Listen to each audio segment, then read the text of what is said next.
એક છે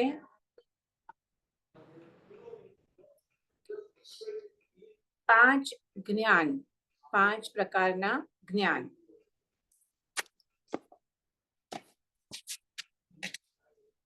તો જ્ઞાનનો અર્થ શું છે? જાણવું. બરાબર છે કે જે વડે આપણે વસ્તુ સ્વરૂપને જાણીએ એને શું કહેવાય છે? એ છે જ્ઞાન.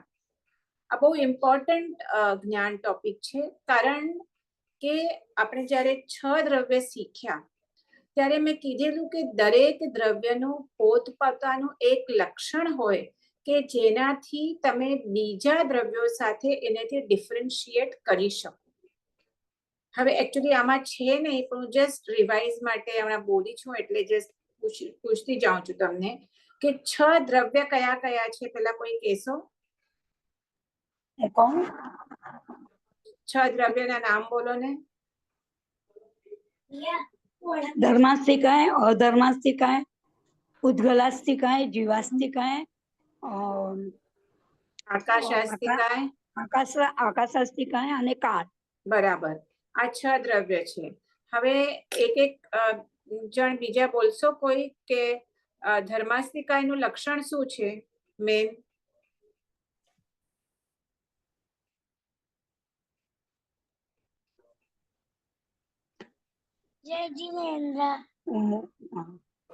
ધર્માસ્તિકાયનું લક્ષણ શું છે? કોઈ કહેશો? બોલું?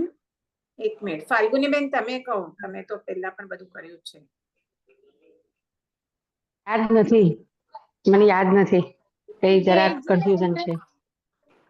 નથી યાદ આવતું? હર્ષ તું કે? એ પ્રક્રિયા કરવામાં મદદ કરે, ગતિ કરવામાં મદદ કરે, ગતિ કરવામાં, ગતિ સહાયક. હા, ગતિ સહાયક છે, બરાબર છે. અને એવી જ રીતે અધર્માસ્તિકાયનું શું લક્ષણ છે? સ્થિરતા માટે સહાય કરે. રાઈટ. નીલમ તું કહીશ આકાશાસ્તિકાયનું શું લક્ષણ છે?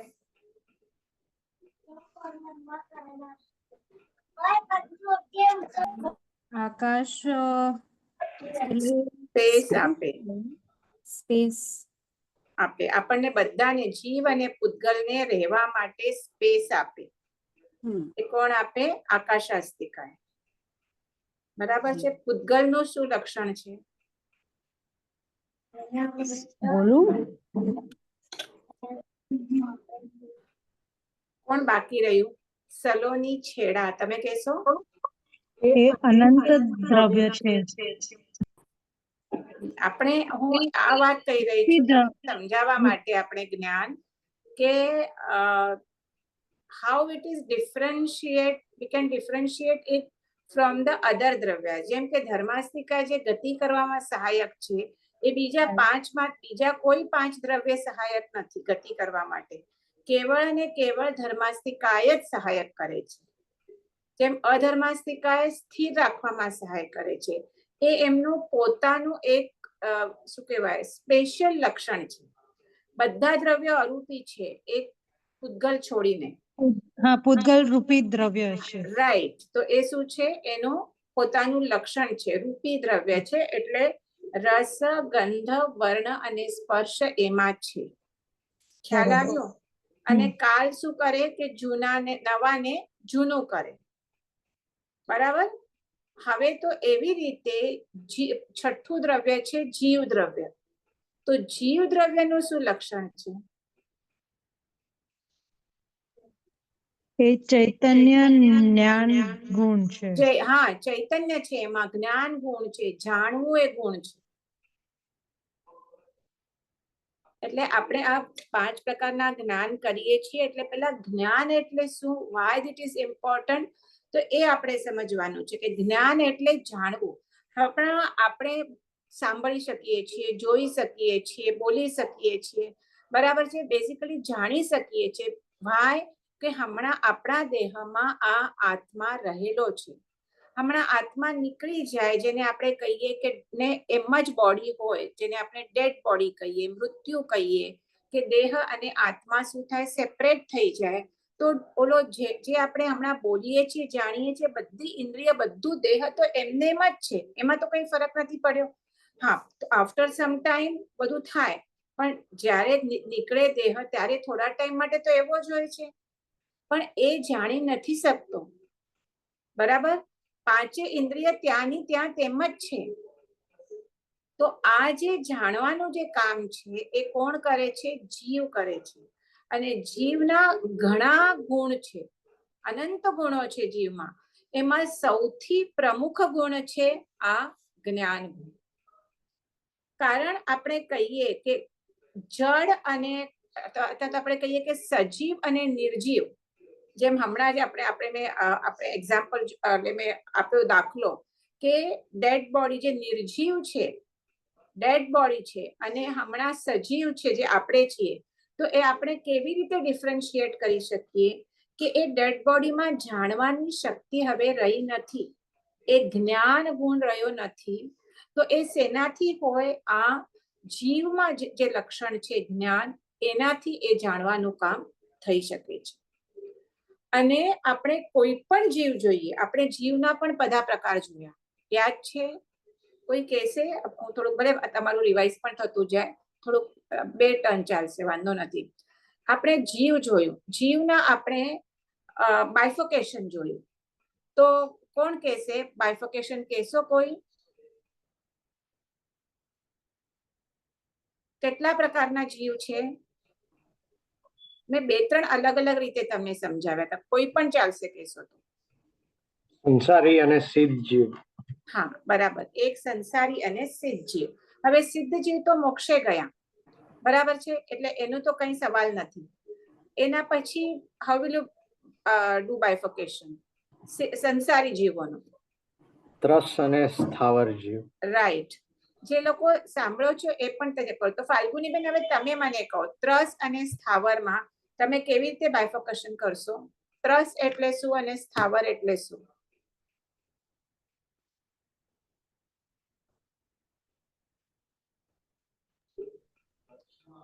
ત્રસ્ત એટલે પોતાની ઈચ્છાથી બરાબર મૂવમેન્ટ કરી શકે, રાઈટ. અને સ્થાવર એટલે હલનચલન ન કરી ન શકે. કરી શકે. તો ત્રસ જીવના કેટલા પડે છે? કેટલા પડે છે, પ્રકાર પડે છે ત્રસ જીવના? એ તો ખ્યાલ નથી મને આવતો. ત્રસ્ત જીવના તમે વિચાર કરીને બોલો ને થોડો. ત્રસ એટલે તમે કીધું કે જે હલનચલન કરી શકે એ ત્રસ જીવ. હા તો હા ત્રસ જીવોના કેટલા પ્રકાર પડશે? નીલમ, તું કહીશ?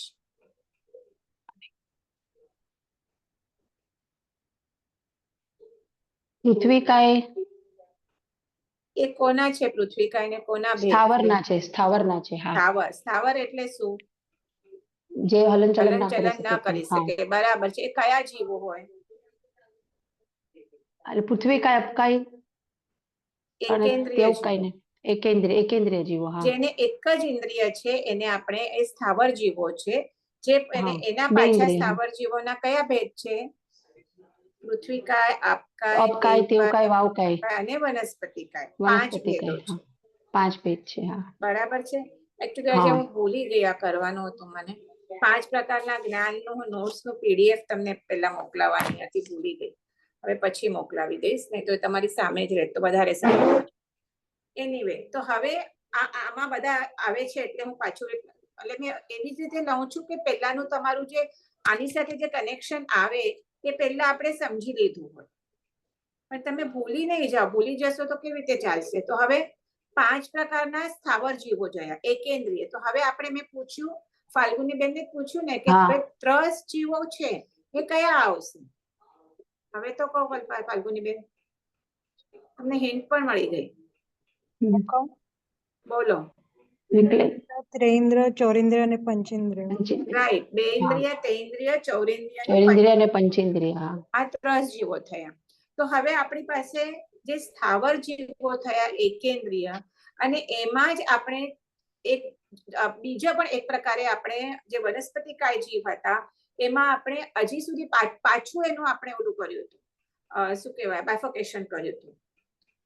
સ્થાવર જીવોમાં 5 પ્રકાર કર્યા હતા: પૃથ્વીકાય, આપકાય, તેવકાય, વાયુકાય અને વનસ્પતિકાય. વનસ્પતિકાયના આપણે પાછા 2 ભેદ કર્યા હતા. હર્ષ યાદ છે? પ્રત્યેક અને સાધારણ. યસ, પ્રત્યેક અને સાધારણ. બરાબર છે કે સાધારણ જીવ એટલે જે એક શરીરમાં અનંત જીવો રહેલા હોય, જેને આપણે અનંતકાય કહીએ, જેમાં કંદમૂળ વગેરે આવે, અને એટલે તે આપણા માટે અભક્ષ્ય છે. કારણ એક જ તમે આટલું ખાઓ બટેટુનું પીસ, તો એમાં અનંત જીવો જાય. ત્યારે તમે દૂધી ખાઓ તો શું એક દૂધીમાં એક જીવ હોય. હવે આ જે આપણે જોયું હતું અનંતકાય, કે એમાં મેં તમને નિગોદ પણ કીધેલું. એટલે આ જીવો અત્યંત સૂક્ષ્મ, વી કેન જસ્ટ થિંક કે જે અનંતકાય જીવો કેટલા સૂક્ષ્મ હશે, કે એક આપણે કહીએ, શાસ્ત્રમાં આવે છે કે બટેટાના સુઈજ ઉપર તમે જેટલું નાખો એમાં અનંત જીવો હોય કે અસંખ્ય જીવો હોય. મારી મિસ્ટેક ક્યાં થતી હોય, પણ બેસિકલી ઘણા જીવો હોય. ઓકે, તો આપણે વિચાર કરીએ, અહીંયા આપણું ચાલુ છે જ્ઞાનનું ગુણ, કે જીવનું લક્ષણ શું છે, કે જ્ઞાન જીવ લક્ષણ છે. તો આપણે તો ચલો પંચેન્દ્રિય છે, 5 ઇન્દ્રિયથી આપણે એ જ્ઞાન લઈ શકીએ છીએ, જોઈ શકીએ છીએ, સાંભળી શકીએ છીએ, સ્પર્શેન્દ્રિયથી સ્પર્શ કેવો છે ખબર પડી શકે છે, પણ બીકોઝ ઓફ જ્ઞાન ગુણ. અને જ્ઞાન ગુણ તો કેવો છે કે એકચ્યુઅલી તો સંપૂર્ણ જે જ્ઞાન હોય આપણે, જેને આપણે કેવળ જ્ઞાન કહીએ, કે એ જો તમારું જો ફૂલ વિકસિત હોય તો એ કેવળ જ્ઞાન છે. જે આપણે કહીએ કે તીર્થંકર પરમાત્માને હોય, કે જે પણ કેવળ જ્ઞાની થયા હોય બધાને હોય. પણ રાઈટ નાઉ આપણું શું છે, આપણે બહુ લિમિટેડ જ્ઞાન છે. બરાબર છે, બહુ ઓછું. અને હવે તો એ ઓછું ઓછું થતું જાય છે. એમાં પણ જે આવું કહું 5 પ્રકારના જ્ઞાનમાં 2 જ પ્રકારના જ્ઞાન છે. પણ તો પણ આપણે મેં કીધું કે જીવનું લક્ષણ જ્ઞાન છે, એ બીજા 5 દ્રવ્યથી એને છૂટું પાડે છે, કારણ એમાં જ્ઞાન ગુણ છે. તો જે આ અનંતકાય જીવો કે નિગોદના જીવો હોય, જે અત્યંત સૂક્ષ્મ હોય, એમાં પણ કે છે કે અક્ષરનો અનંતમો ભાગ એટલું જ્ઞાન પણ એમાં રહેલું હોય. કારણ જો એમાં પણ જ્ઞાન ન હોય તો એ જીવ તરીકે રહી જ ન શકે, એ જળ તરીકે કહેવાય. એટલે કોઈ પણ જીવ હોય, સૂક્ષ્મમાં સૂક્ષ્મ પણ જીવ હોય, પણ એમાં જ્ઞાન ગુણ તો રહેલો હોય ને હોય. અને આ એકદમ ઓછામાં ઓછું કીધું કે જે અનંતકાય નિગોદના ગુણ હોય એમાં એકદમ ઓછો જ્ઞાન હોય. અને જે કેવળ જ્ઞાની, જે સંપૂર્ણ જ્યારે જ્ઞાન શક્તિ ખીલે, તો આપણે એને શું કહીએ, કેવળ જ્ઞાન, સંપૂર્ણ જ્ઞાન, ત્રણેય લોકાલોકનું જ્ઞાન. બરાબર. પણ હમણાં આપણે એક આટલું જ્ઞાન નથી, કારણ એ જ્ઞાન ઉપર આવરણ આવી ગયું છે. અને એના લીધે શું થાય છે, એક હવે કેવી રીતે હું એક રૂમાલ કે કઈ આ જ લઉં છું, ચલો ને. આ સપોઝ આ એક બલ્બ છે, ઓકે, બલ્બ પ્રકાશ છે. આ બલ્બ ઉપર હું આ કપડું નાખું છું. આ રૂમાલ જ લઈ લઉં એક.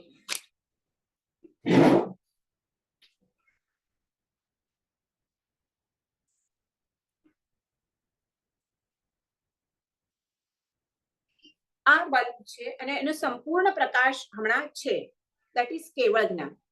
પણ એ બલ્બ ઉપર સપોઝ આમ પકડો તો ખ્યાલ આવશે. તો મેં આટલું ઢાંકી દીધું એને, તો હવે પ્રકાશ ક્યાંથી બહાર આવે છે, આટલું જ બહાર આવે છે, અને આ બધું ઢંકાઈ ગયું છે. આપણે કેમ સંપૂર્ણ જ્ઞાન નથી, કારણ આપણા એ કર્મ થી એ ઢંકાયેલું છે, એના લીધે સંપૂર્ણ જ્ઞાન પ્રકાશ આપણો બહાર નથી આવતો. તો એ જે એને કર્મ આ આવરણ કરે છે, એને કહેવાય જ્ઞાનાવરણીય કર્મ. ખ્યાલ આવ્યો તમને?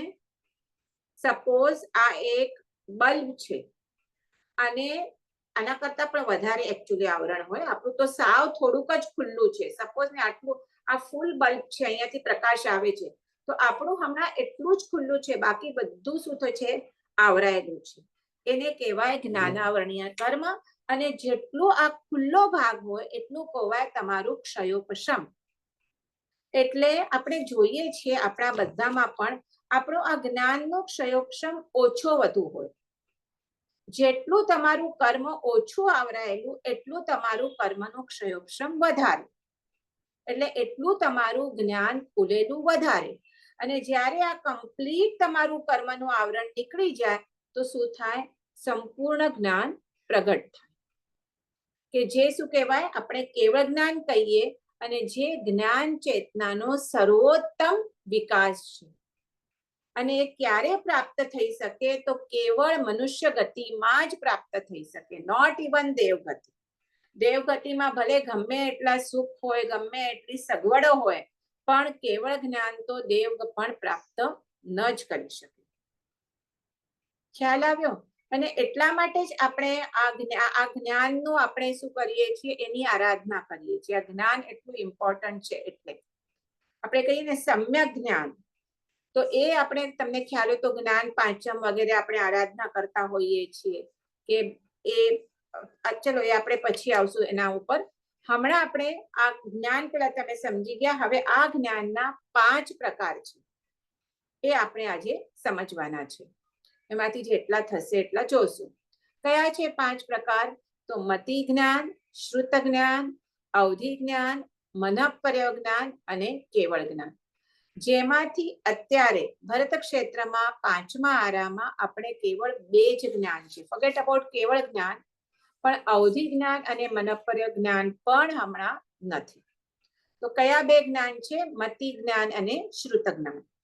હવે હમણાં હું પહેલા આ 5 જ્ઞાનની વ્યાખ્યા જે શાસ્ત્રે એ ખાલી બોલી જાઉં છું, પછી આપણે એક એક જ્ઞાન પ્રોપરલી ડિટેલમાં સમજશું. તો સૌથી પહેલું છે મતિ જ્ઞાન. હવે એને ખાલી બોલું છું હું. મતિ જ્ઞાન એટલે મન અને ઇન્દ્રિયોના સહાયથી થતો બોધ. મન અને ઇન્દ્રિય, જેમ કે ઇન્દ્રિયથી તમે જોઈ શકો છો, સ્મેલ સૂંઘી શકો છો, રસનાથી ટેસ્ટ કરી શકો છો, શ્રવણેન્દ્રિયથી સાંભળી શકો છો. તો ઇન્દ્રિયોથી જે તમને બોધ થાય, એવી જ રીતે મનથી. તો મન અને ઇન્દ્રિયથી થતો બોધ એ શું કહેવાય? મતિ જ્ઞાન. જેને આપણે જૈન શાસ્ત્રમાં જોઈએ તો એનું બીજું પણ નામ આપ્યું છે આભિનિબોધિક બોધ.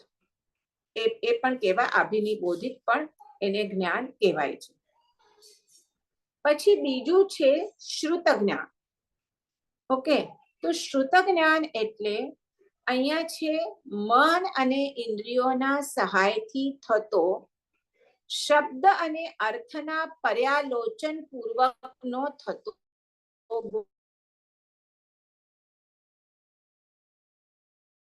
પછી જોશું. પણ 2 થાય છે, પણ એમાં એ શબ્દ જે થાય છે એનો અર્થ શું થાય છે? હા બોલો. સોરી, થોડું વચમાં કટ થઈ ગયું. કેન યુ રિપીટ શ્રુત જ્ઞાન વોટ યુ સેડ? મન પ્લસ ઇન્દ્રિયથી સહાયથી શબ્દ અને અર્થના પર્યાલોચન પૂર્વક થતો બોધ. હું છે ને આની નોટ્સ તમને PDF કરીને મોકલાવું છું. એકચ્યુઅલી ભૂલી ગઈ, મને હતું કાલે કે હું એનું સ્કેન કરીને મોકલાવી દઉં, તો તમારી સામે હોત તો વધારે સારું પડે. પણ એની હવે તમને હું આજે કે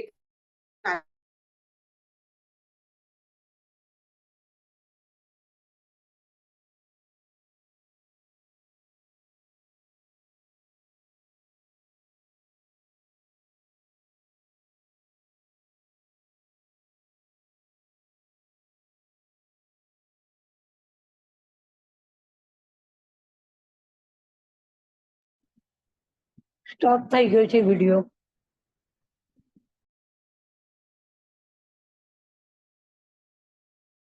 છે એને કયું કલર? હા, રશ્મિ દીદી, આઈ ડોન્ટ નો, મને એવું થાય છે કે તમારો વિડીયો સ્ટોપ થઈ ગયો છે. હા, સ્ટોપ થઈ ગયો છે. ઓકે ઓકે, સોરી, વચ્ચે બંધ થઈ ગયું હતું. તો આ જે મતિ જ્ઞાન અને શ્રુત જ્ઞાન છે ને, એને પરોક્ષ જ્ઞાન કહેવાય. અને પછી અવધિ જ્ઞાન, મનઃપર્ય જ્ઞાન અને કેવળ જ્ઞાન. તમને સંભળાય છે ને? હા, હવે આવે છે હલો. અવાજ. આવે છે, અવાજ આવે છે. હા. તો આ જે 3 જ્ઞાન છે એ પ્રત્યક્ષ જ્ઞાન કહેવાય. અવધિ જ્ઞાન, મનઃપર્ય જ્ઞાન અને કેવળ જ્ઞાન શું કહેવાય? પ્રત્યક્ષ જ્ઞાન કહેવાય. તો કેવી રીતે બેમાં ફરક છે? તો મતિ જ્ઞાન અને શ્રુત જ્ઞાન મેં શું કીધું? મન અને ઇન્દ્રિયોના દ્વારા થતો બોધ. હવે શું આવશે? અવધિ જ્ઞાન. અવધિ જ્ઞાન એટલે એક થાય છે અવધિ જ્ઞાન, પણ એમાં ઇન્દ્રિય અને મનની જરૂર હોતી નથી. એ આત્માને પ્રત્યક્ષ ડાયરેક્ટ જ્ઞાન થાય છે અવધિ જ્ઞાન. અને મેં મને છે આમાં તો યાદ નથી, પણ કથાનું યોગમાં અમારું વારે વારે આવે કે દેવ અને નારકીને આ અવધિ જ્ઞાન જન્મથી હોય, એટલે એ પૂર્વજન્મમાં શું હતા એ જાણી શકે. હવે આ અવધિ જ્ઞાનની હું વ્યાખ્યા વાંચું છું, સાંભળો. ઇન્દ્રિય અને મનની સહાય વિના આત્મશક્તિથી થતો રૂપી દ્રવ્યોનો બોધ. અવધિ એટલે મર્યાદા, અને દ્રવ્યો રૂપી અને અરૂપી એમ બે પ્રકારના છે. તેમાં માત્ર રૂપી દ્રવ્યોને જોઈ શકાય એવા અવધિ વાળું એટલે કે મર્યાદા વાળું જ્ઞાન તે અવધિ જ્ઞાન. ઓકે, એટલે બેઝિકલી આ પછી આપણે ડિટેલમાં સમજશું, પણ હમણાં તમને થોડું ઇન્ટ્રોડક્શન આપી દઉં કે આ અવધિ જ્ઞાન, મનપર્ય જ્ઞાન અને કેવળ જ્ઞાન એ શું થાય? એ ડાયરેક્ટ આત્માથી જ્ઞાન થાય. હવે હું અહીંયા બેઠી છું તો મારા પાછળના ભીત ઉપર કયો કલર છે એ મને ખબર ના પડે, પણ જેને અવધિ જ્ઞાન હોય એને ખબર પડે. અહીંયાથી 2 કિલોમીટર દૂર શું થઈ રહ્યું છે એને ખબર પડે, કારણ એ જ્ઞાન એને ઇન્દ્રિયોથી થતું નથી. આપણને શું લાગે કે જેટલું આપણે ઇન્દ્રિયમાં આપણા આંખથી ચક્ષુથી જોઈ શકીએ એટલું જ જ્ઞાન આપણે હોય, પણ એવું નથી. એના કરતા ઘણું ઘણું વધારે જ્ઞાન. પણ આ મેં કીધું એવી રીતે અનંત જ્ઞાન આપણા આત્મામાં છે. ગુણ છે જ્ઞાન, અનંત જ્ઞાન છે, અને એ અનંત જ્ઞાનમાંથી એકદમ ઓછું જ્ઞાન આપણે છે, કારણ આટલું જ્ઞાનાવર્ણીય કર્મથી એ આવરાયેલું છે. પણ જ્યાં અવધિ જ્ઞાન હોય, હવે હું પાછી એક વખત રિપીટ કરું છું, અવધિ એટલે જ્ઞાન એટલે ઇન્દ્રિય અને મનની સહાય વિના આત્મશક્તિથી થતો રૂપી દ્રવ્યોનો બોધ. હવે આ પણ ધ્યાન રાખજો, દ્રવ્યો કેટલા પ્રકારના હોય, એટલે જ મેં હમણાં પહેલા તમારી સાથે દ્રવ્યો પાછો રિપીટ કરાયા. મને કહેશો દ્રવ્યો કેટલા પ્રકારના? 6. 6 દ્રવ્યમાં રૂપી કેટલા? 1. રાઈટ. ઓનલી પૂતગલ ઇઝ ધ રૂપી, બાકી બધા અરૂપી. તો હવે અવધિ જ્ઞાન, અવધિ એટલે મર્યાદા, લિમિટ, એનું લિમિટેશન છે. એને અરૂપી દ્રવ્યોનું જ્ઞાન ન થાય, એને ખાલી રૂપી એટલે પૂતગલ દ્રવ્યનું જ જ્ઞાન થાય. એટલે અહીંયા આપણી સમક્ષ બધું પૂતગલ જ પૂતગલ છે, એટલે આપણે એમ થાય કે એને બધું જ્ઞાન દેખાય છે, પણ દેટ ઇઝ એની શું છે? લિમિટ છે. અને તમારું જેટલું અવધિ જ્ઞાનાવર્ણીય કર્મનો ક્ષયોપશમ વધારે, એટલું વધારે એને જોઈ શકે. ફોર એક્ઝામ્પલ, અહીંયાથી આપણે ઓલા આનંદ શ્રાવકની કથા આવે છે, તો અહીંયાથી પહેલા સપોઝ તમને અવધિ જ્ઞાન થયું, તો અહીંયાથી પહેલા દેવલોકમાં શું છે એટલું જ્ઞાન થયું. કોઈને એનાથી વધારે અવધિ જ્ઞાન થાય તો અહીંયાથી 12મા દેવલોક સુધી શું થાય એટલું એમને જ્ઞાન થાય. એટલે જેમ જેમ તમારો અવધિ જ્ઞાનાવર્ણીય કર્મનો ક્ષયોપશમ વધારે, એમ એની અવધિ એટલે એની મર્યાદા પણ વધતી જાય. બરાબર છે? તમે કીધું અનંત જ્ઞાન, તમે કીધું રાઈટ? હા. તો જ્ઞાન લિમિટેડ ન હોય? આઈ મીન ધ જ્ઞાન ઓલરેડી તમે જેવી રીતના ઓલું પેન દેખાડ્યું, તો એ પ્રકાશ તમે દેખાડ્યું, રાઈટ? હા. તો એ પ્રકાશ જે છે એ તો લિમિટેડ જ્ઞાન ઓલરેડી છે, એને સિવાય આપણને જોવાનું છે, રાઈટ? તો એ સીમિત ન હોય? હાઉ કેન ઇટ બી અનંત? કેવળ જ્ઞાનની જ્યારે વ્યાખ્યા આપણે સમજશું ને, તો આપણને ખબર પડશે કે કેવી રીતે અનંત જ્ઞાન એટલે જે કેવળ આપણે કેવળ જ્ઞાન કહીએ, બરાબર છે, જે સંપૂર્ણ વિકાસ છે જ્ઞાનનો. તો એમાં ત્રણેય કાળનું અત્યારે તો આવશે, પણ હું હમણાં પાછું કહું છું, તે પૂછ્યું એટલે ભૂત, ભવિષ્ય અને વર્તમાન કાળનું જ્ઞાન થાય. કોનું થાય? તો જેટલા પણ આ દ્રવ્યો છે, 6 દ્રવ્યો, એ દ્રવ્યોની જે પર્યાયો છે, 6 દ્રવ્યોમાં આકાશ, ધર્માસ્તિકા અને અધર્માસ્તિકા તો એક દ્રવ્ય છે, પણ જીવ અને પૂતગલ તો અનંત દ્રવ્યો છે અને દરેક દ્રવ્યનું દરેક જીવનું એનું અનંત ભૂતકાળ શું હતો, અનંત ભવિષ્યકાળ શું થશે અને હમણાં વર્તમાનમાં શું છે, જેને પર્યાય કહેવાય આપણે, કે બધી પર્યાયોનું જ્ઞાન યુગપત થાય એટલે એક સમયે થાય. અને એમાંનું એટલે કેવી રીતે એક સમય કે જેમ તમે મિરરમાં ઉભા રહો તો મિરરના પાછળ જે પણ વસ્તુઓ છે તમે એક સાથે જોઈ શકો. એવું નથી કે પહેલા સપોઝ તમારા પાછળ પહેલા કબાટ છે તો પેલા કબાટ દેખાશે, પછી એનું હેન્ડલ દેખાશે, પછી ઉપર શું દેખાય છે, એવું નહીં, એક સાથે દેખાય જેટલું એ મિરરનું લિમિટ હોય એટલામાં. એવી જ રીતે કેવળ જ્ઞાન અનંત જ્ઞાન એટલું કે છે કે અનંત દ્રવ્યો છે જીવ અને પૂતગલ, તો એ બધી એની પર્યાયો ભૂત ભવિષ્ય અને વર્તમાન બધું જ્ઞાન એક સાથે કેવળ જ્ઞાનીના જ્ઞાનમાં ઝડપે. અને અનંત દ્રવ્યો છે એટલે અનંત જ્ઞાન કહેવામાં આવ્યું છે એમ કેવું છો, બરોબર? અનંત એટલે એની શું કહેવાય, યુ કાન્ટ ઇમેજિન એની શું કહેવાય મર્યાદા, તમે કેટલું એનું વિશાળ જ્ઞાન હશે. Okay okay. અને ખાલી અનંત જ્ઞાન છે, અનંત સુખ છે, અનંત વીર્ય છે. એવી રીતે આત્મામાં તો ઘણા ગુણો છે, એમાં સૌથી પ્રમુખ ગુણ આને કીધું છે. સુખ પણ અનંત છે, વીર્ય અનંત છે. જ્યારે આપણે એના આવશું ત્યારે એના પર આવશે. તો આ જ્ઞાન ગુણ પણ અનંત જ્ઞાન એ સર્વ ગુણોમાં મુખ્ય ગુણ છે. ઓકે ઓકે, તો આ અવધિ જ્ઞાનની વ્યાખ્યા લીધી. એના પછી છે ચોથું મનઃપર્યવ જ્ઞાન. તો હવે મનઃપર્યવ જ્ઞાન પહેલા તો મન કોને હોય, તો પંચેન્દ્રિયને જ મન હોય. પંચેન્દ્રિય જીવો જેને મન હોય એને કહેવાય સંજ્ઞી પંચેન્દ્રિય જીવો. એકેન્દ્રિય થી ચૌરેન્દ્રિય તો મને લાગે છે મન હોતું જ નથી. અને પંચેન્દ્રિય જીવોમાં પણ સંજ્ઞી અને અસંજ્ઞી બે ભેદ પાડ્યા છે. એટલે અમુક એવા જીવો હશે જે ઓલા સ્વયંભૂ રમણ સમુદ્ર, જે સૌથી છેલ્લા જે અસંખ્ય દ્વીપ સમુદ્રો છે તીર્છા લોકમાં, મધ્ય લોકમાં, તેમાં સૌથી છેલ્લું છે સ્વયંભૂ રમણ સમુદ્ર. એવા અમુક માછલા કે એવા ઘણા અમુક હોય છે જે જ્યાં કે જે લોકો પંચેન્દ્રિય છે પણ મન નથી. આપણે મન પણ છે, આપણે તિર્યાંશ જે બધા મનુષ્ય છે તિર્યાંશ છે. તિર્યાંશ એટલે પશુ પક્ષી જળચર, એ લોકોને મન પણ છે. તો એને કહેવાય સંજ્ઞી પંચેન્દ્રિય જીવો. તો હવે અઢી દ્વીપમાં રહેલા હવે અઢી દ્વીપ કયા છે મને પહેલા કહો, કોણ કહેશે? હું થોડું વચમાં પૂછતી જઈશ તો સારું પડશે. અઢી દ્વીપ કોણ બોલશે? ફાલ્ગુનીબેન તમે કહેશો? ચંદનબેન તમે બોલો. ચલો. જંબુદ્વીપ, ઘાતકીખંડ અને અર્ધ પુષ્કરાવર્ત. બરાબર છે. એ શું થયું? અઢી દ્વીપ છે.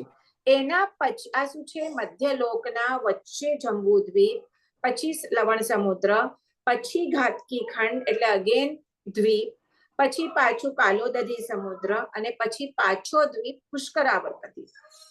અને એના પછી તો આવા ઘણા બધા દ્વીપ સમુદ્ર આવેલા છે.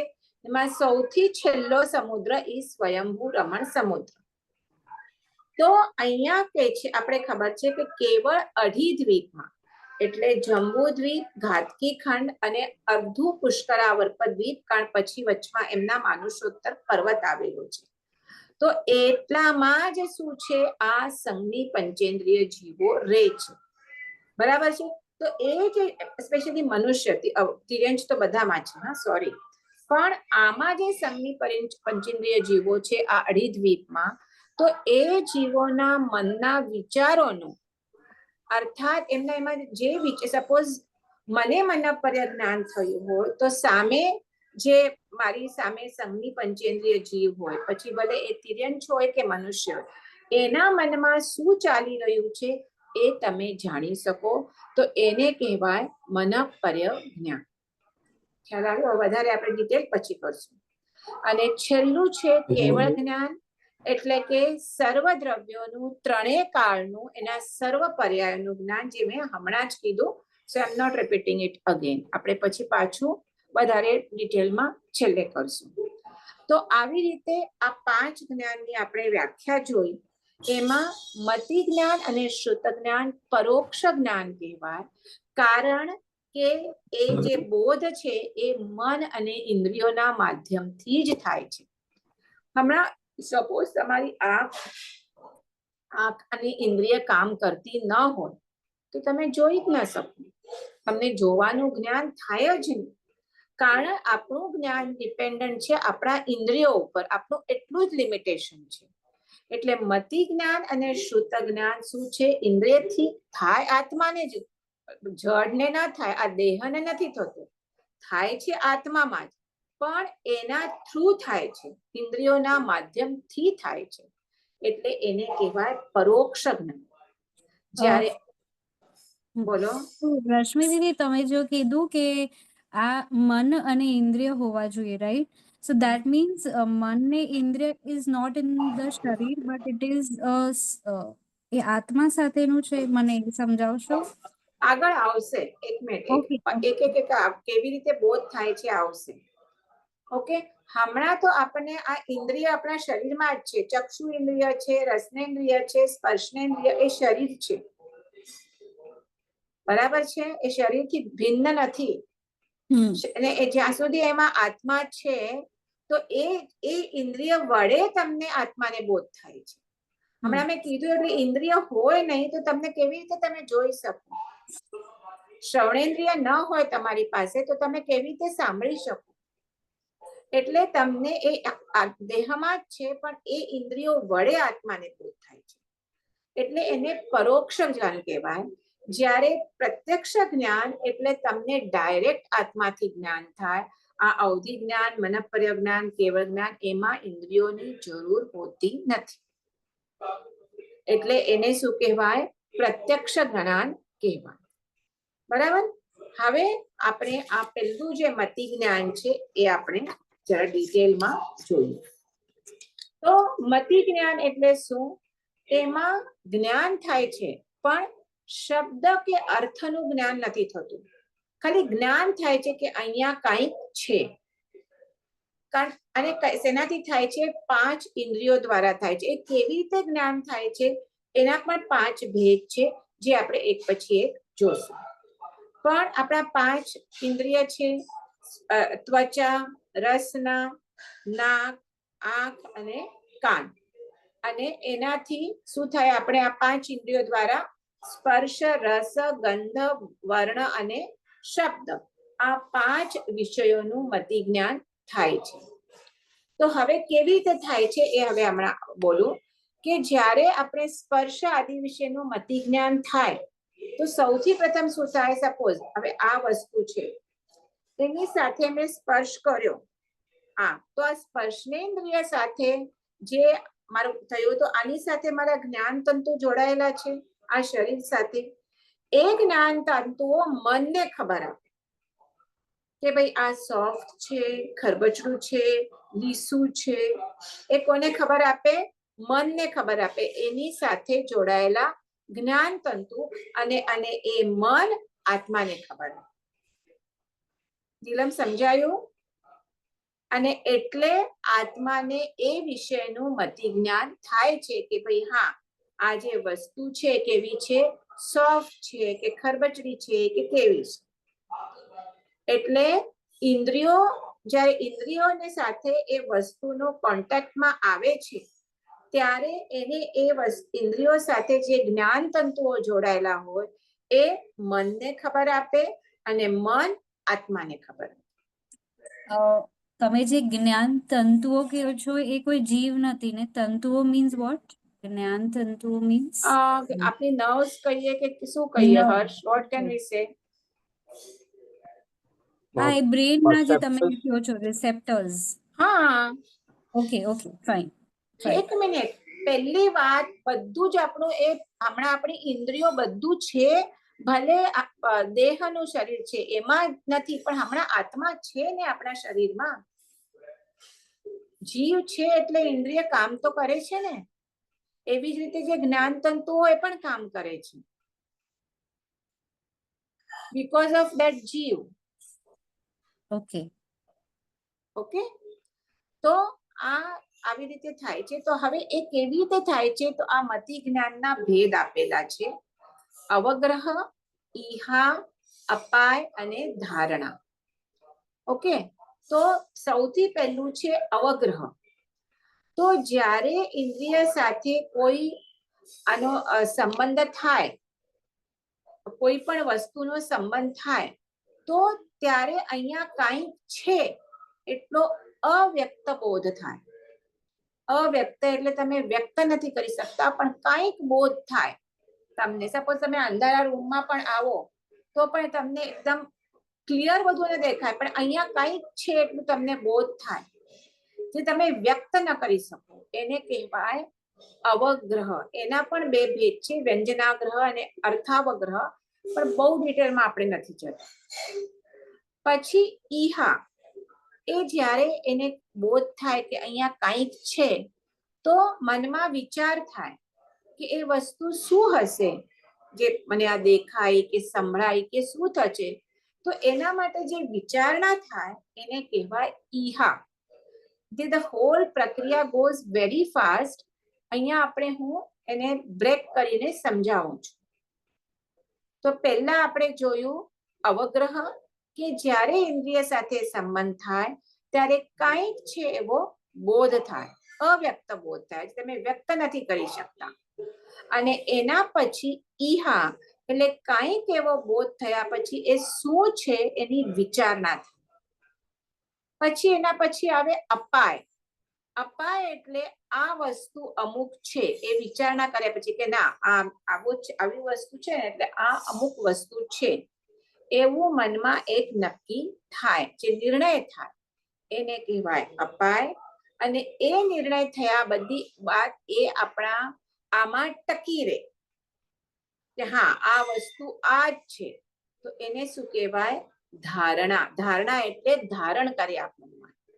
તો આવી રીતે આપણે એના એક્ઝામ્પલ આપીને હું સમજાવું છું, પણ તમે એટલું યાદ રાખજો: અવગ્રહ એટલે કાંઈક છે, ઈહા એટલે એની વિચારણા કરે છે કે શું હશે, અપાય એટલે એ નક્કી કરે કે હા આ વસ્તુ છે, અને ધારણા એટલે એ તમારા મનમાં સ્થિર થાય.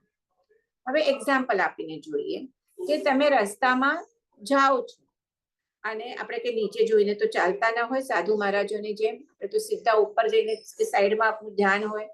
તો કંઈક તમારા પગમાં વચ્ચે આવ્યું તો કંઈક મારા પગમાં વચ્ચે આવ્યું એટલો તમને બોધ થયો, તો એ છે પહેલું અવગ્રહ.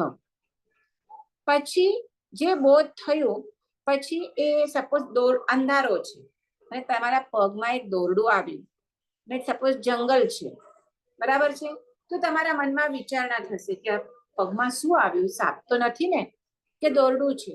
તો આ જે વિચારણા થશે એને કહેવાય ઈહા. અને પછી આ દોરડું નથી, આ દોરડું છે, સાપ નથી, જે પણ એની તમે નક્કી કરો એ તમારા વિચારણા કરવાથી કે જે તમને સ્પર્શ થયો એના ઉપરથી કે જે તમારી નક્કી થાય એને કહેવાય અપાય, કે આ દોરડું છે, સાપ નથી. અને પછી એ નિર્ણય, જે તમારો નિર્ણય થાય એ નિર્ણયાત્મક જ્ઞાન ટકી રહે કે આ દોરડું જ છે, એને કહેવાય ધારણા. બધાને ખ્યાલ આવ્યો? કોઈને કઈ નથી સમજ પડી? સો એક સિર્ફ ડાઉટ હતું, જે ધારણા થઈ એને જ સાક્ષાત્કાર કહેવાય છે કે ના હજી ના ના ના, તું હવે ક્યાં ને ક્યાં નહીં પહોંચ. ઓકે ક્યાં ઓકે. સાક્ષાત્કાર ને અહીંયા આવે છે તું? એટલે નિર્ણય સિમ્પલ લીધો હું ને જે તમે કીધું. સમજાવું છું એ સમજને આનાથી આગળ વિચાર નહીં કરતો. ક્યાં સાક્ષાત્કાર સુધી ક્યાં આપણે પહોંચીએ છીએ? ઓકે આ ઓકે. એકદમ બેઝિક મેં તને કીધું ને, આપણે કોઈ પણ આમ ફાસ્ટ થઈ જાય તરત એ બધું, પણ એ હું તોડીને સમજાવું છું ખાલી કે મતિ જ્ઞાનના કેવી રીતે ઓલા થાય, ચાર અલગ અલગ થાય એ સમજાવું છું.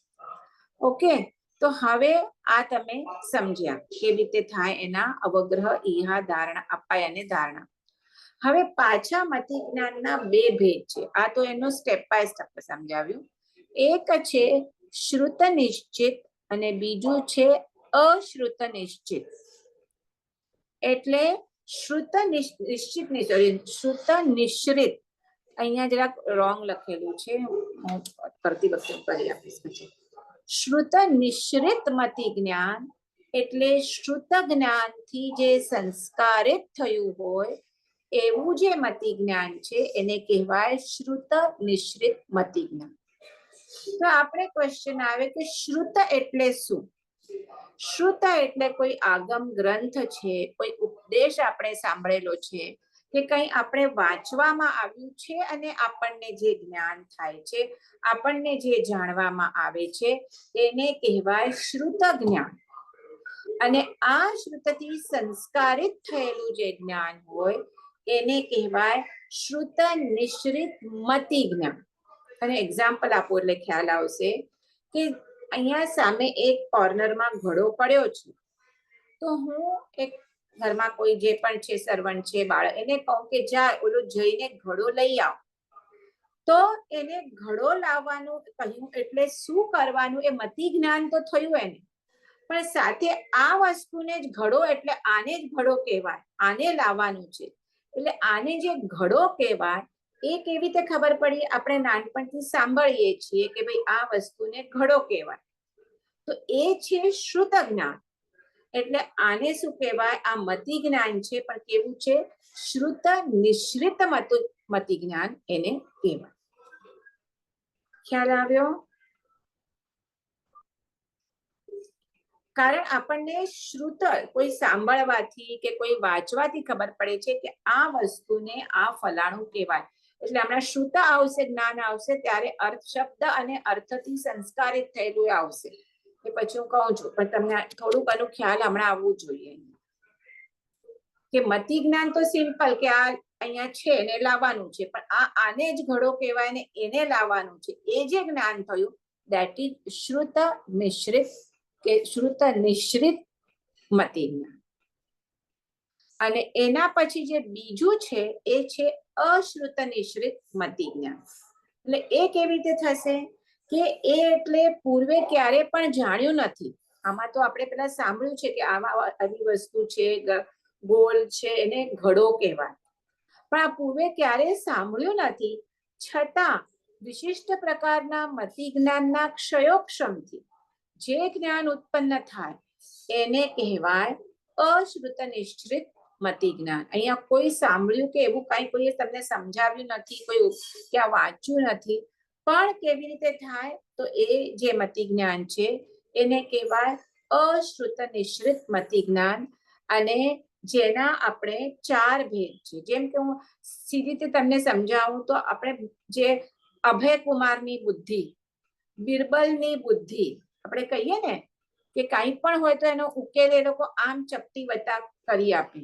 તો એવી એમની જે સ્પેશિયલ બુદ્ધિ કે એમને વાંચીને એવી રીતે બુદ્ધિ નહોતી, પણ એ મતિ જ્ઞાનના ક્ષયોક્ષમથી એમને એ પ્રાપ્ત થઈ હતી. બરાબર છે? તો આને કહેવાય અશ્રુત નિશ્રિત મતિ જ્ઞાન. એના ચાર ભેદ છે: ઔત્પાતિકી બુદ્ધિ, વૈનયિકી બુદ્ધિ, કાર્મિકી બુદ્ધિ અને પારિણામિકી બુદ્ધિ. તો એ પણ શું શું છે આપણે જોઈએ. તો ઔત્પાતિકી એટલે કોઈ એવો પ્રસંગ આવે ઘરમાં ને એ પાર પાડવો છે, મોટું કઈ ફંક્શન છે કે મોટું કઈ ઘરમાં, તો આપણને ખ્યાલ છે કે અમુક જણા એવા હોય ને તો એટલું સરસ રીતે આના આ કરવાનું, આ પછી આ કરવાનું, અહીંયાથી આ કરવાનું, એમનું પોતે ભેજું એટલું સરસ દોડતું હોય ને ઘણા જણા હોય મૂંઝાય છે કે હા આટલું મોટું કેવી રીતે કરી શકીશ. તો એ જે એમને પોતાને જે સૂઝ હોય એ કે આ વસ્તુ આવી રીતે કરવાની છે, તો એ જે પોતે જે થાય છે, બુદ્ધિ થાય છે, ઘણી વખત તરત આવે છે કે કઈ નહીં, આ કોઈ વખત આપણે કઈ એવું આવે એને આપણે શું કહેવાય, કન્ફ્યુઝ તો ન કહેવાય પણ એકદમ ઓલા થઈ જઈએ કે હવે કેવી રીતે કરીશું આ વાત, આવું થઈ ગયું છે. તો બીજા એટલે કાંઈ નહીં, બધું થઈ જશે. અને ત્યારે એકાએક એને બુદ્ધિ થાય કે આમ નહીં ને આમ કર, આમ નહીં ને આમ કર. તો આ જે બુદ્ધિ છે એને કહેવાય ઔત્પાતિકી બુદ્ધિ.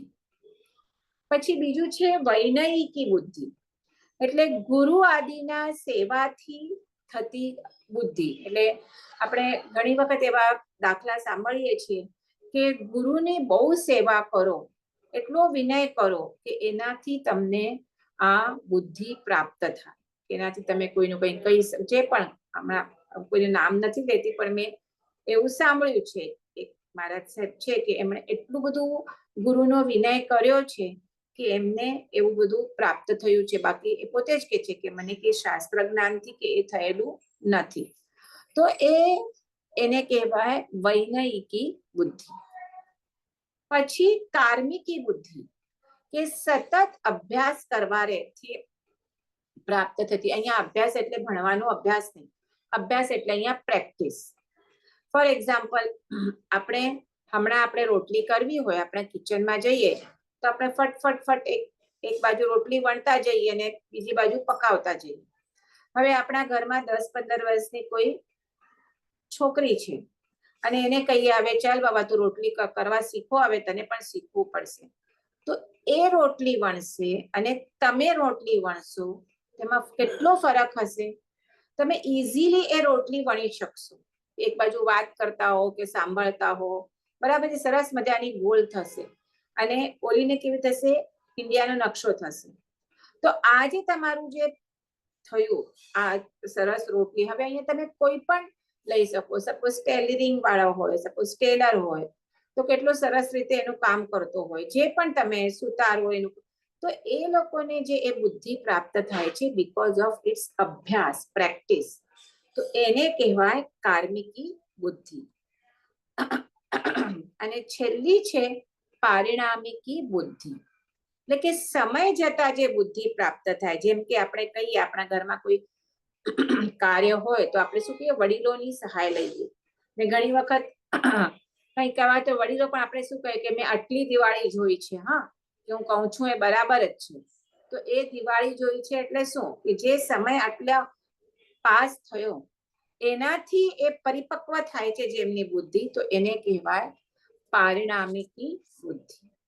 તો આવી રીતે આપણે આ બુદ્ધિના 4 પ્રકાર કીધા છે. આ બધું નોટ્સમાં છે, એટલે તમે કન્ફ્યુઝ નહીં થતા. અને હું હમણાં નહીં તો કાલે સવારે તમને મોકલાવી દઈશ, તમે પ્રિન્ટ આઉટ કરાવી લેજો. તો હવે આ આપણે મતિ જ્ઞાન જોયું, અને હવે આપણે આવીએ બીજા પ્રકારનું જ્ઞાન, શ્રુત જ્ઞાન. એટલે આજે આપણે જે પરોક્ષ જ્ઞાનના 2 પ્રકાર છે એ કમ્પ્લીટ કરશું, અને નેક્સ્ટ આપણે કહીએ ગુરુવારના જ હોય છે તો આપણે બીજા પ્રત્યક્ષ જ્ઞાનના પ્રકાર જોશું. તો હવે શ્રુત જ્ઞાન. શ્રુત એટલે શું, કે સાંભળેલું કે વાંચેલું કે કોઈક પાસેથી આપણે ઉપદેશથી મળેલું હોય એ જે જ્ઞાન છે. કે શું છે કે આપણે પહેલા વિષયનું જ્ઞાન તો થયું, કે મને થયું કે ભાઈ અહીંયા કંઈક છે, સપોઝ આ છે તો ટેબલ ઉપર પડી છે, બરાબર છે, કંઈક છે, પણ આને પેન કહેવાય, જે લખવામાં વપરાય છે, એનો ગ્રીન કલર છે, વગેરે વગેરે. કલર જવા દો, પણ પેન કહેવાય, લખવામાં ઉપયોગ થાય છે, વગેરે વગેરે. જે એનું બધું જે જ્ઞાન થાય છે એ શું કહેવાય, એ આપણને પોતે તો ના થાય, કોઈ કે આપણને શીખવાડ્યું છે કે વાંચ્યું છે, કે આને શું કહેવાય, પેન કહેવાય, એ લખવામાં કામ આવે છે. તો એ જે જ્ઞાન છે, સાંભળેલું કે ક્યાંથી વાંચેલું, એને કહેવાય શ્રુત જ્ઞાન. બરાબર છે. હવે એક તો આજે જ્યારે પણ શ્રુત જ્ઞાન થાય તો ત્યારે પહેલા મતિ જ્ઞાન થાય અને પછી શ્રુત જ્ઞાન થાય. કેવી રીતે, આપણે એક્ઝામ્પલ જોઈએ કે સપોઝ આપણે શ્રવણેન્દ્રિય લઈએ, તો શ્રવણેન્દ્રિયમાં આપણે શું થાય, પહેલા કોઈકનો આપણે શબ્દ સંભળાય કે કંઈક મને સંભળાયું, એ મતિ જ્ઞાન છે. અને પછી એ શબ્દ શેના માટે વપરાયો છે, એટલે શબ્દ એટલે અહીંયા અવાજ, એ અવાજ શેના માટે વપરાયો છે એ અર્થનું, અર્થાત એ પદાર્થનું જ્ઞાન થાય. એક્ઝામ્પલ, સપોઝ અહીંયાથી એરોપ્લેન પાસ થતો હોય તો પહેલા મને એરોપ્લેનનો અવાજ સંભળાય, અને પછી આ જે અવાજ મને સંભળાય છે એ અવાજ કોનો છે? તો એરોપ્લેન નો છે, નહીં કે રિક્ષાનો છે, નહીં કે ગાડીનો છે. તો એ મને જે જ્ઞાન થયું એ શ્રુત જ્ઞાન છે. પણ એ જ્ઞાન મતિ જ્ઞાન પૂર્વક જ થાય, કારણ પહેલા આપણને જે અવાજ સંભળાય છે એ મતિ જ્ઞાન છે. એટલે શ્રુત જ્ઞાન હંમેશા મતિ જ્ઞાન પૂર્વક થાય છે. એવી જ રીતે આજે મેં તમને શ્રવણેન્દ્રિયનું એક્ઝામ્પલ આપ્યું, એવી જ રીતે આપણે ચક્ષુ ઇન્દ્રિયને કર્યું કે પહેલા મારી સામે આ એક વસ્તુ છે, મને દેખાય છે, પછી આને આઈપેડ કહેવાય, આને મોબાઈલ કહેવાય. એ જે જ્ઞાન છે એ શું છે? શ્રુત જ્ઞાન છે. એટલે આપણે શ્રુત જ્ઞાનનું આપણે શું વ્યાખ્યા કરેલી, એ હું પહેલા જે કરેલી એ પાછી વાંચું છું કે મન અને ઇન્દ્રિયોના સહાયથી શબ્દ અને અર્થના પર્યાલોચન પૂર્વકનો બોધ. એટલે જે વસ્તુ દેખાય છે એનો શું કહેવાય, એનો અર્થ શું થાય, એ આ શ્રુત જ્ઞાનમાં આપણને એનો અર્થ થાય, અને એ મન અને ઇન્દ્રિય દ્વારા જ થાય છે. જ્યારે મતિ જ્ઞાનમાં એનો શબ્દ અને અર્થ થતો નથી, ખાલી કંઈક છે એટલું જ આપણને જ્ઞાન થાય છે. તો આવી રીતે હા, હવે આ આપણે ઇન્દ્રિયનું જોયું, મેં એક્ઝામ્પલ આપ્યું શ્રવણેન્દ્રિયનું, પછી ચક્ષુ ઇન્દ્રિયનું. એવી રીતે આપણે મનથી પણ, કારણ મન અને ઇન્દ્રિય બેઉ વપરાય છે. તો મનથી કેવી રીતે શ્રુત જ્ઞાન થાય કે મતિ જ્ઞાન ને શ્રુત જ્ઞાન? કે ચલો હમણાં કેરીની સિઝન ચાલુ છે, તો આપણે કેરીના યાદ કરીએ કે સરસ મજાની અલ્ફાન્સો હાફૂસ આવી છે. તો જ્યારે આપણે એ કેરીનું સ્મરણ કરીએ તો એની આપણને આકૃતિ, કલર વગેરે આપણા મનમાં સામે આવે, બરાબર? હમણાં ખાલી મનમાં જ આવે છે. અને જો પહેલા ખાલી એની જે આકૃતિ વગેરે આવે એ મતિ જ્ઞાન છે. અને પછી આ આકૃતિ જે મારા મન સામે આવી છે, આવા કલર વાળી છે, તો એને કેરી કહેવાય. એ જે જ્ઞાન છે એ શું છે? શ્રુત જ્ઞાન છે. એટલે મતિ જ્ઞાન વર્તમાનમાં જે પદાર્થ છે એટલું જ તમને એનું જ્ઞાન થાય. જ્યારે શ્રુત જ્ઞાનમાં તો તમને ભૂતકાળમાં એ પદાર્થ કેવો દેખતો હતો, કે પહેલા એ ગ્રીન કેરી હતી, હવે પાકશે, ભવિષ્યમાં પીળી થશે, તે બધું જે જ્ઞાન આપણે જે થાય છે, એટલે ત્રણેય કાળનું જ્ઞાન શ્રુત જ્ઞાનમાં થાય. જ્યારે મતિ જ્ઞાનમાં તો કેવળ વર્તમાન કાળનું જ જ્ઞાન થાય છે.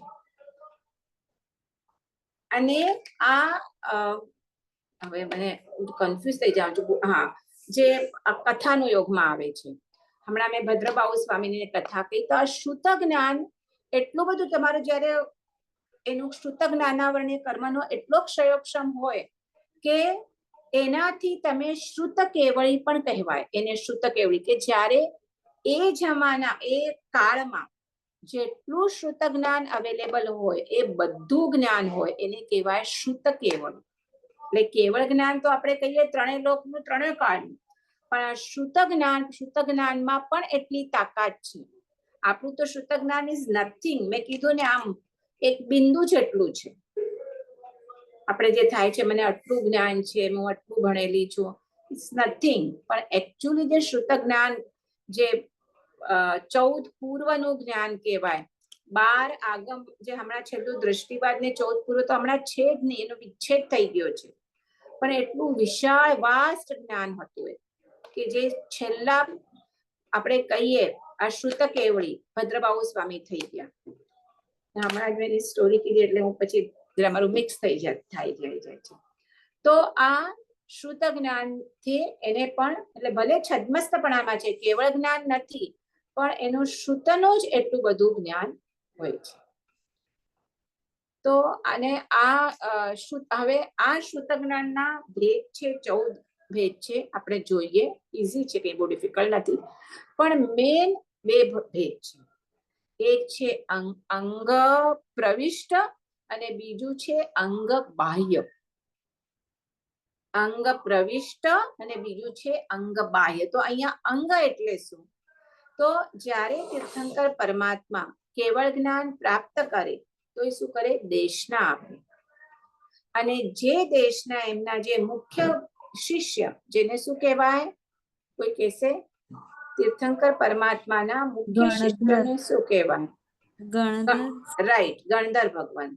તો એ ગણધર ભગવંત એની સૂત્રમાં રચના કરે, જેને આપણે કહીએ આગમ.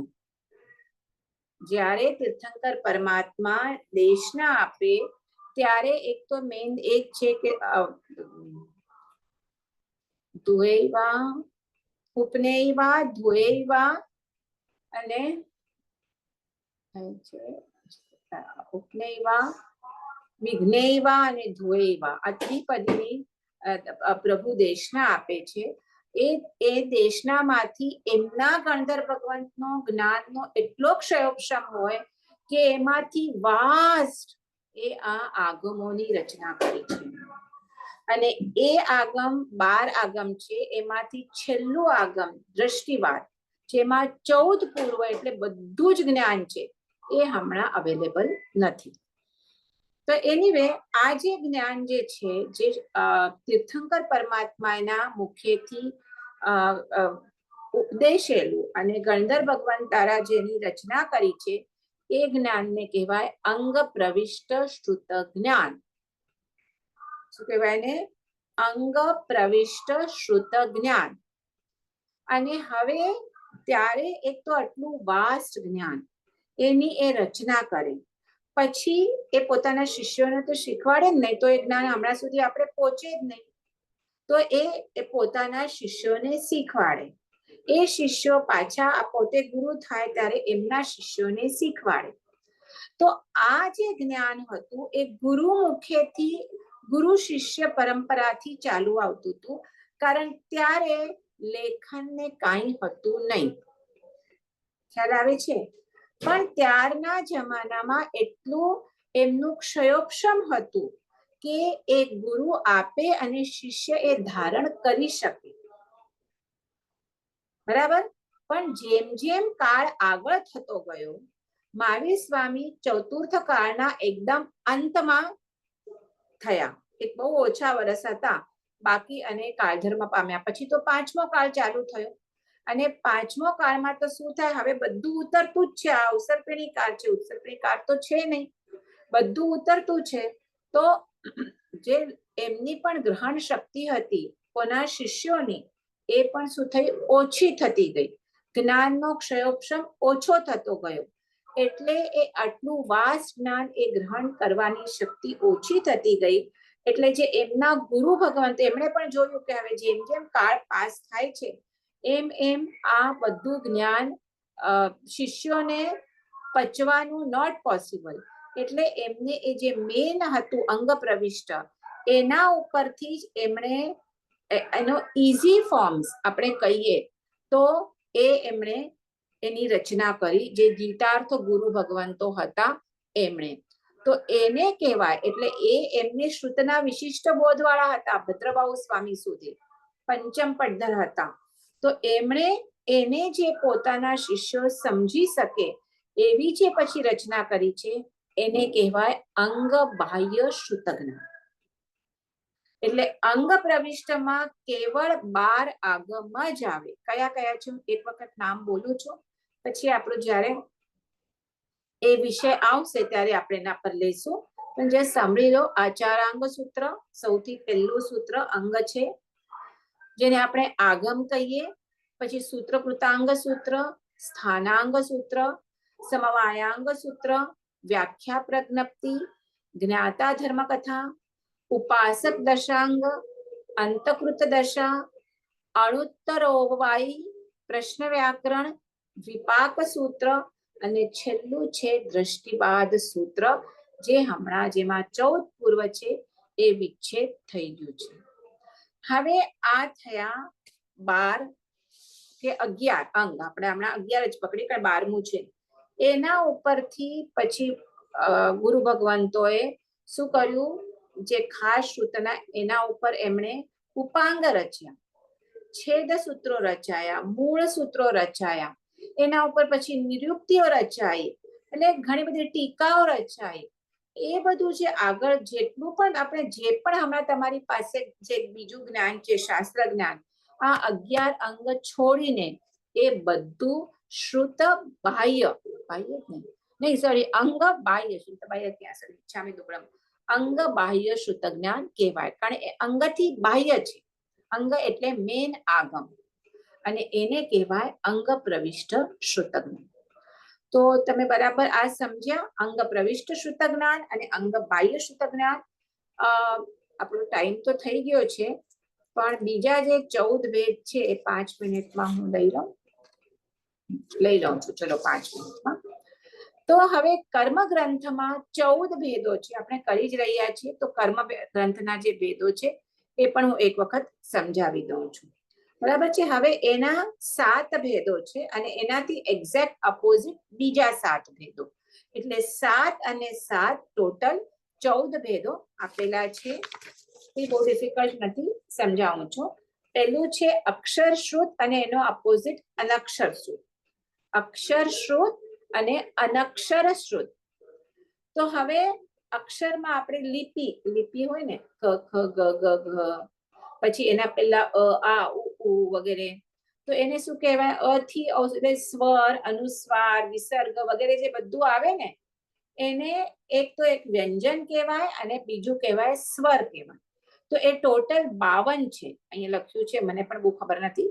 ક ખ ગ ગ, પછી વ્યંજન 33 વ્યંજન છે, પછી ળ ક્ષ જ્ઞ મળીને કુલ 52 અક્ષર છે. તો એ 52 અક્ષરનો ઉચ્ચાર કરવો, બોલવો, એ શું છે? આ અક્ષર શ્રુત જ્ઞાન કહેવાય. એટલે આજે આપણે લિપિ, અક્ષર વગેરે ત્યાંથી જે કરીએ છીએ એ. અને બીજું છે અનક્ષર શ્રુત, કે ઘણી વખત આપણે સાઇન લેંગ્વેજ કરીએ, બરાબર છે. સ્પેશિયલી આપણે જે મૂક બધિર હોય એના માટે, એમાં કોઈ અક્ષર વાપરે નથી, પણ તમે સાઇનથી ને ફોરગેટ અબાઉટ મૂક બધિર, આપણે ઘણી વખત હોય તો આપણે આમ પણ કહીએ ને, આ જા એવું બધું પણ કરીએ ને, એ સાઇન લેંગ્વેજ. તો એમાં કોઈ અક્ષર નથી વાપરાતું, પણ તમે સામેવાળાને સમજાવી શકો છો તમને શું કહેવાનું છે. તો એને કહેવાય અનક્ષર શ્રુત જ્ઞાન, સંકેતથી થતું જ્ઞાન. પછી સંજ્ઞી શ્રુત, એટલે કે જે સંજ્ઞી જીવ છે, સંજ્ઞી જીવ એટલે જેને મન છે, એને સંજ્ઞી કહેવાય. એને જે શ્રુત જ્ઞાન થાય એને કહેવાય સંજ્ઞી શ્રુત જ્ઞાન. અને જે અસંજ્ઞી જીવો છે, પણ એમને પણ મેં કીધું જ્ઞાન તો છે, બરાબર છે. પ્રોપર તમને કીડીને ખબર પડે છે કે આ સાકર છે, આ ખાવાની વસ્તુ છે, અને આ મીઠું છે, એના પર એ નહીં જાય, પણ એમને મન નથી, પણ તે છતાં આ જ્ઞાન એને છે. તો એને શું કહેવાય? અસંજ્ઞી શ્રુત જ્ઞાન કહેવાય. અહીંયા જો કે કીધેલું છે કે એકેન્દ્રિય જીવોનું શ્રુત જ્ઞાન અસંજ્ઞ, પણ મારા ખ્યાલ પ્રમાણે આ જે દાખલો આપ્યો એ પણ અસંજ્ઞ શ્રુત જ્ઞાનમાં જ આવશે, કારણ ખાલી મન વાળા તો ખાલી સંજ્ઞ પંચેન્દ્રિય જીવો હોય છે. પછી સમ્યક શ્રુત અને મિથ્યા શ્રુત, મેં કીધું ને એક એના અપોઝિટ હોય, એટલે કે સમ્યક દ્રષ્ટિ જીવોનું જ્ઞાન એ સમ્યક શ્રુત જ્ઞાન છે, જેમાં આ અંગ પ્રવિષ્ટ જ્ઞાન આવશે અને અંગ બાહ્ય. અને મિથ્યા શ્રુત એટલે મિથ્યા દ્રષ્ટિ જીવોનું શ્રુત જ્ઞાન, એટલે આપણે બીજું બધું જે ભણીએ છીએ, સાયન્સ, જીઓગ્રાફી, હિસ્ટ્રી વગેરે, એ શું આવે?